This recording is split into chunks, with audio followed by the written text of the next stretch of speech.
আসসালামু আলাইকুম ভিউয়ার্স। অনেক দিন পর কোরবানি ঈদের এই মনোটোনাস গরুর গোশত বা খাসির গোশত খেতে খেতে খেতে খেতে বিরক্ত হয়ে যাওয়ার পর আপনাদের মাঝে আমি আবারও হাজির হলাম একটি অন্যরকম রেসিপি নিয়ে।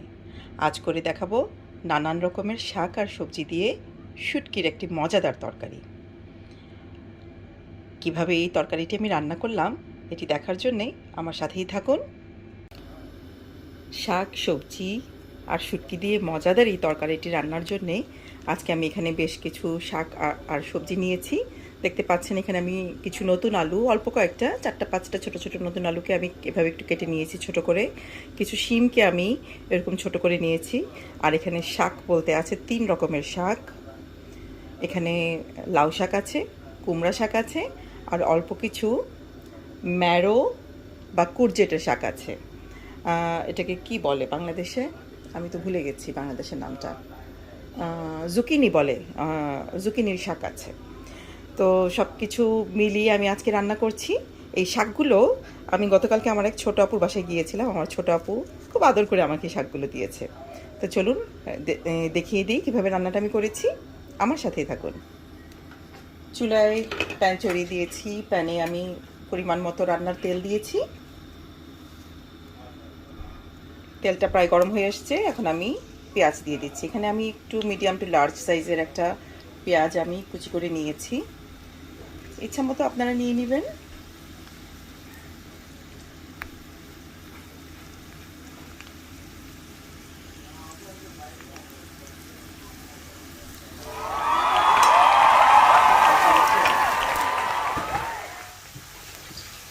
সরি, এই পেঁয়াজ কিছুটা তেলে হালকা একটু ভাজা হয়ে গেলে আমি দিয়ে দিচ্ছি হলুদের গুঁড়ো।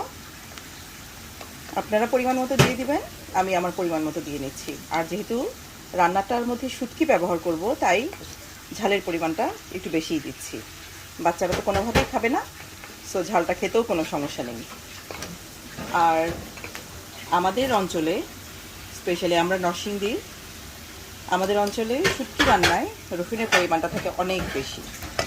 এখানে আমি 1 টেবিল চামচ রসুন বাটা দিয়ে দিলাম। আপনারা আপনাদের পরিমাণ মতো মশলা ব্যবহার করে নেবেন। অল্প একটু পানি অ্যাড করে মশলাগুলোকে ভালো করে কষিয়ে নিব। মশলাগুলোকে তেল উপরে উঠে আসা পর্যন্ত আমি একটু ভালো করে কষিয়ে নিব। মশলাগুলো কষানো হয়ে গেছে। এই পর্যায়ে আমি কিছু শুটকিকে ধুয়ে পরিষ্কার করে ঠান্ডা পানিতে ভিজিয়ে রেখেছি। এই শুটকিগুলোকে পানি থেকে উঠিয়ে আমি মশলার সাথে আরেকটু কষিয়ে নিব। এই শুটকিটা হচ্ছে শীতল শুটকি। শুটকিকে আমি মশলাগুলোর সাথে নেড়েচেড়ে একটু ভালো করে কষিয়ে নিব। এই পর্যায়ে কিছুটা লবণ অ্যাড করে দিচ্ছি, খুব বেশি দিচ্ছি না, লাগলে পরে অ্যাড করা যাবে।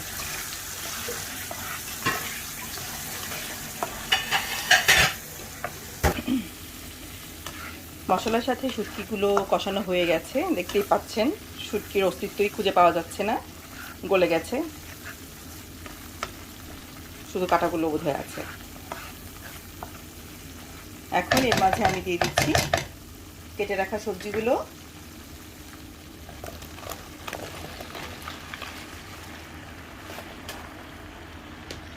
ভরে গেছে হাঁড়ি। এগুলো একটু চুপসে আসলে আমি একটু নাড়াচাড়া করে মিশিয়ে নিব। আর আমি দিয়ে দিচ্ছি এখানে একটি কাঁচা টমেটো। কাঁচা টমেটোকে একটু ছোট পাতলা পাতলা করে কেটে আমি দিয়ে দিচ্ছি এর সাথে। এই সব সবজিগুলো আমার খুব আদরের এক ছোট বোন এই বিলেতে বসে তার বাসার গার্ডেনে করেছে। একদম তাজা সব সবজি, দেখে তো লোভ সামলাতে পারিনি, আমার জন্য তুলে রেখেছে। আরও বেশ অনেক সবজি আছে, অনেক কিছুই দিয়েছে, রেখে দিলাম। বাট আজকে এটি দিয়ে শুটকি দিয়ে রান্না করে খাচ্ছি। আমি অপেক্ষা করব শাকগুলো একটু চুপসে যাওয়া পর্যন্ত। চুপসে আসলে এগুলোকে একটু আমি ভালো মতো নেড়েচেড়ে ঢাকা দিয়ে দিব। শাকগুলো প্রায় অনেকটাই চুপসে গেছে, আমি এগুলোকে একটু হালকা করে নেড়েচেড়ে দিয়েছি। এখন ঢেকে রান্না করব। শাক থেকে পানি বেরোবে প্রচুর, সবজিগুলো থেকেও বেরোবে। আর ঢেকে রান্না করব 5 থেকে 7 মিনিট। ফিরে আসছি 5 থেকে 7 মিনিট পর।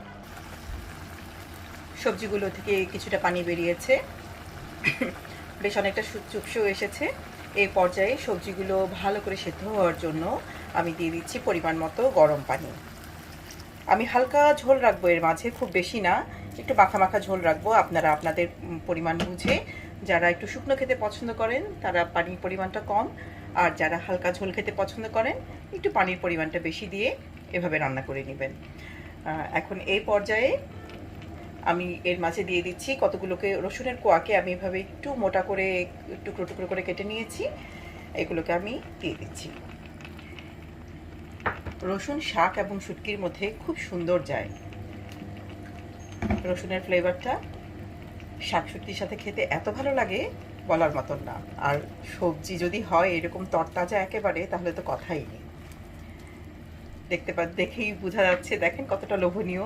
একদম বাগানের তাজা সবজি, কাঁচা টমেটো, লাউ শাক, কুমড়া শাক, কুরজেট শাক, শিম, আলু সব কিছু মিলিয়ে আমার তো লোভ সামলাতেই পারছি না। খুব সুন্দর একটি ফ্লেভার বেরিয়েছে।